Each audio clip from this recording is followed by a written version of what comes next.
Well, g'day and welcome to the channel. In today's video, I'm going to share with you exactly how I went about getting this shot of a sacred kingfisher. If you're new to the channel, I'm a bird photographer and I'm based in the state of Victoria in Australia. So this is a natural watering hole where the birds come to drink. But as it dries out, this water evaporates and it disappears. So one good strategy is, if you know there's somewhere that birds will drink and then it dries out, you can just simply take water there and the birds will be drawn to that location. All right, so I came down yesterday afternoon just to top this up with some water and I actually disturbed a couple of sacred kingfishers. I've got that bucket perch set up and we're just going to attach a couple of perches to it and hope that the kingfisher lands on there. And also, a lot of the birds will come from the bush and they'll bounce along here, down. So what I'm going to do is attach a couple of perches off fallen logs and hopefully a bird will actually land on that before going to the water. So the supplies I've got with me today is a heap of perches I've picked up from around the property that I'm going to cable tie to my bucket perch and to these fallen logs. You can use wire as well. The cable ties is just easier for me. And the old milk crate that I'm going to put a rock on top of.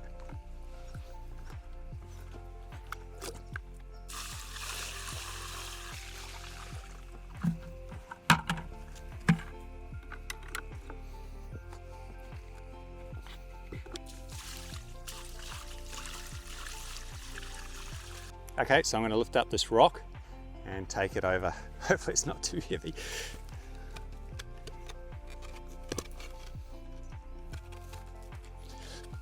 Oh, Jesus. Put this milk crate by the water where the birds like to drink. So what I'm hoping is the birds will sort of come from here onto here and then down to the water. And because I've lifted it up off the ground, we're going to have far better background separation than if they were just on the rock itself. So that's one of the keys, is to try and get your perch up towards eye level. It'll make your backgrounds much nicer. Now we just need to attach a perch to here and a perch to there and maybe another perch to the bucket and we should be good. Okay. Got to try and find somewhere that it's going to sit naturally.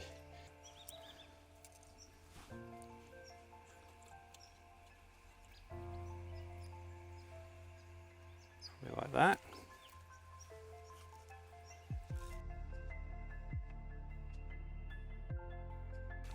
So I'm really happy with these three perches now. So I've already got this perch here, which I quite like. It's got a nice shape to it. So if a bird lands on here, it'll be really good. And I'll just give them one more option a little bit lower down. So if they drop to the water, we'll go somewhere like here. There is a bit of faffing about, I must admit, when you're setting these things up. You have to have a bit of time on your side to mess around with it. All right, that's good. Hopefully the kingfisher will land on this one or this one before it drops down to have a drink. Everything's set up now. We've got 1, 2, 3, 4, 5, 6 different perches for these birds to land on. We've got the water, so I'll leave this here. I'll go home. I'll let them get used to it, and hopefully when I come back this afternoon, they'll start landing on these perches and we'll get some good shot. Well, I'm back. So it's just coming on 7 o'clock. It's about 38 degrees or 100 degrees Fahrenheit, so it's still pretty hot. So the sun's just coming down. I need to get set up, get ready and get prepared. I've got my drink bottle because I'm going to be sweating a lot. I'm going to be using this bag hide to hide myself from the birds. So today I'm going to be using my Canon 500 f4 lens. I've got a 1.4 converter that gives us 700mm focal length, and I'm using the Canon R6 mirrorless camera. So this is the combination that I'm going to be using today, and I'm basically just going to be sitting in the blind and waiting for the birds to land on those perches that I set up this morning. So I've waited for the sun to go down so that we've got no major shadows. It's all going to be one coloured background. And you can see on the perch that I've got set up here, the background's just going to be the same colour, so we shouldn't have too many issues. Now, we're not going to have a lot of light, but we'll have a consistent background, and that's what I'm after. So still got plenty of water here that I've put the water down. For here, the birds are going to come here. That rock, hopefully they'll land on, and then these perches that I've set up. Now I've just got to get myself sorted in my blind, so we'll set that up. So I've got a seat, obviously, the nice comfort. I just need to lower my tripod down so I can sit and see comfortably and get my drink bottle, and we'll be right to go.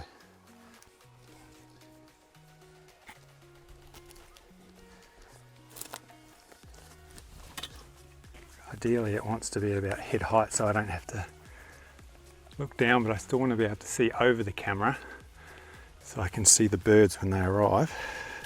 About this looks good to me. I can see we're at a good angle. So this is a good height. I'm happy with this. Now just this blind, which you'll ask me about, I'll put a link in the description. I got it from Naturescapes. And basically it just goes over the front of your lens, like so. So it's just got Velcro on either side, and Velcro. So that's that, and then I will go underneath it. You can sort of see through it, but it's not all that clear, but I can undo this if I want to see a little bit better, and I can look through it. Oh, there's a bird. I can hear Babblers.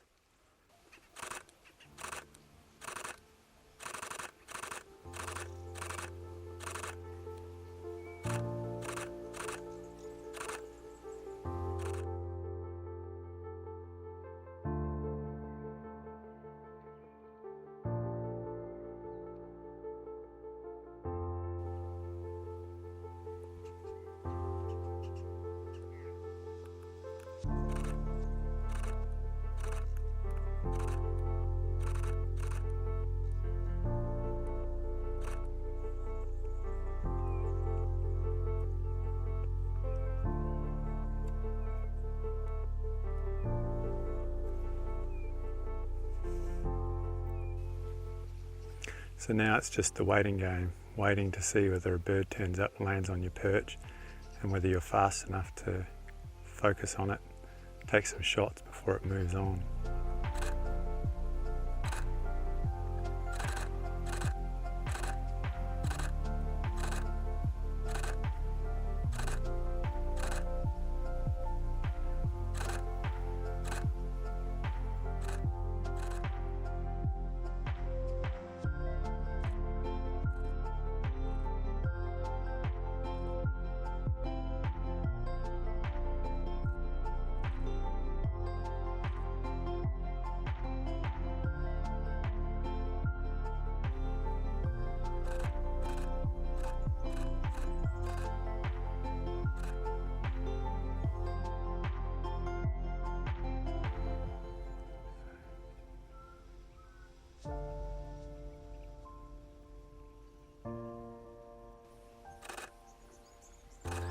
Common bronzewing, quite a natural scene.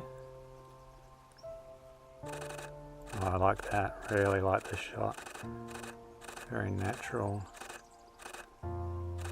Love it.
Well, that was an amazing session I just had with those kangaroos.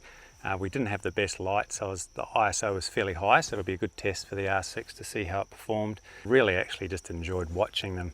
You know, these are very wild kangaroos, so they're not tame by any stretch. The kingfishers didn't turn up, unfortunately, but that's the way it goes. We had a few other birds turn up. I was really happy with the common bronzewing. You know, setups are really, really fun and really, really good, but it's very hard to get them looking completely natural. And I got a shot of a common bronzewing as it was just walking over on this dried out moss. And I think I got a really nice shot, and one that you just couldn't reproduce with a setup, I don't think. And look, we got a few other little birds landed on the perches I set up. So overall, it's a really productive session. What time is it? It's 20 past 8. The sun's well and truly gone down, so it's time for me to pack up and head home. So I might come back tomorrow evening and do the same thing and hope that the kingfishers turn up. Well, I'm back for day 2. Let's hope I can get the kingfisher today.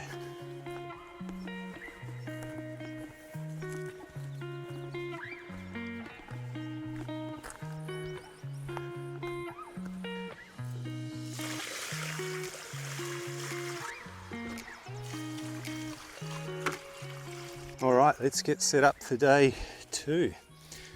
It's kind of the beauty of coming to water is that it's exciting because you never know what you're going to get. You never know what's going to turn up. It's always going to be different. You know, you might get something you've never shot before. We've got birds turning up already.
Whew. Well, that brings an end to day 2 here at the hide. So I've got mixed emotions at the moment. It was really successful. So the kingfisher turned up. I got some kingfisher shots. Hopefully they turned out all right. But as soon as I started photographing that kingfisher, I wanted to get some video. And I've fumbled with the dial. It takes 5 turns to get to video, and I didn't want to disturb the bird, so I thought I'd do it through the viewfinder. And basically the camera crashed. It just locked up, and I couldn't take any photos. I couldn't get off video. So I've turned the camera off. I've taken the battery out. I've put the battery back in, turned it back on, and it was still frozen. I got an error saying that it couldn't read the card error format, the SD card. So I've turned the camera off, swapped the SD cards, taken the battery out, put it back, turned it back on. All I could see was the actual live view. There was no focus point. I couldn't take any photos. 10 seconds or so, the camera's obviously reset itself, or something's happened and the AF points have come on. I've captured a tiny bit of video and then the bird's gone. So very frustrating trying to deal with a camera that's frozen and won't take photos while you've got a bird directly in front of you. Perhaps the SD card is faulty. However, I've been using it on this camera. You know, I've taken 5,000 photos on this SD card. I did get a few photos before it locked up, and then I had a magpie land in the background here, and it was walking around in the grass, and I got a lot of shots. And I think I actually quite like those shots. We'll see how they turn out, but some of those habitat shots are quite nice, and that's what I'm sort of trying to get. You know, I can do all these setups, I can put all these perches here, but sometimes the nicest shots are just the ones that happen in front of you. Oh, the kangaroo is back with the, I think it's the same one from last night.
Well, I must be a sucker for punishment because I've come back again 3 days in a row.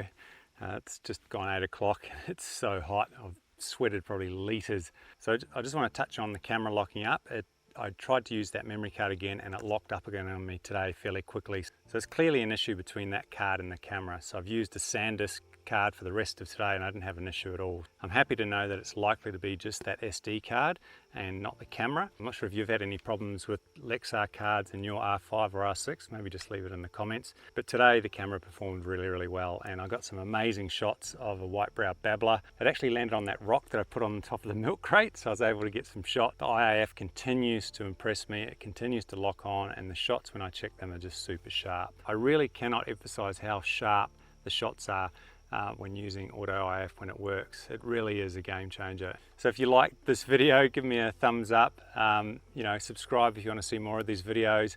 Leave comments below because I always love reading the comments and other people like reading comments. Thanks again to the members who support the channel directly. I appreciate it. Until the next video, take care, bye for now, and see you later. Okay, so what I'm going to do is, in today's video, I'm going to start, where was I? Well, that was an amazing session I just had.